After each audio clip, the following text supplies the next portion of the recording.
Salary 20,000 টাকা, but মাসের 25 তারিখে পকেট ফাঁকা, ব্যাংক ব্যালেন্স পুরো জিরো। তুমিও কি একই ভুল করছো? তাহলে আজকের এই ভিডিওটা স্কিপ করো না, তোমার ওই ভুলটা আজ আমি ধরিয়ে দেবো। 3 মাস আগে আমারও একই অবস্থা ছিল। স্যালারি ঢোকার সাথে সাথেই ফ্রেন্ডকে পার্টি, ইএমআই, অনলাইন শপিং, 15 দিনের মধ্যে পুরো অ্যাকাউন্ট ফাঁকা। তারপর ভাবলাম ধুর, আমার দ্বারা আর হবে না। তারপর আমি এই 3টে ভুল ধরলাম, আর জীবন পুরো বদলে গেল। ভুল 1, স্যালারি আসার দিনে উড়িয়ে দাও। স্যালারি ঢোকার পর মনে হয় আমি রাজা, অনলাইন শপিং, ফ্রেন্ড পার্টি সব শেষ।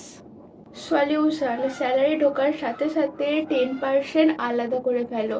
2,000 টাকা অন্য অ্যাকাউন্টে রাখা, ওই অ্যাকাউন্ট টাচও করবে না। ভুল 2, কোথায় খরচ হচ্ছে কোনো হিসাবই নেই।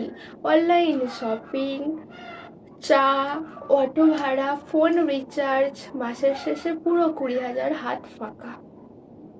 সলিউশন, ফোনের নোটসে দিন শেষে লেখো আজ সারাদিন কোথায় কি কত টাকা খরচ হলো, সেটা নোট করো ফোনে। 3, নিজেকে স্যালারি দাও না। ফ্রেন্ডকে দাও, ফ্যামিলিকে দাও, ইএমআই দাও, বাট নিজের জন্য কোনো স্যালারি নেই।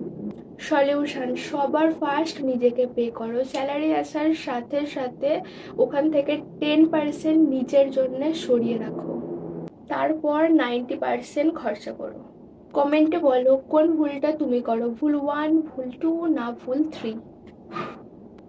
কিছুদিন হলো আমি এই রুলটা ফলো করছি।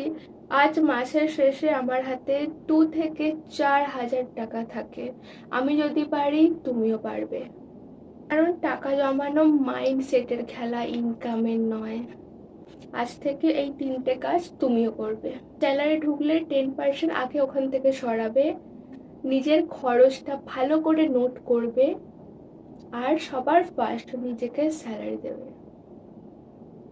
কাল বলবো 20K থেকে কিভাবে তোমার স্যালারি 50K-তে নিয়ে যাবে। আর চ্যানেলটা ফলো করে নাও মিস না করতে চাইলে।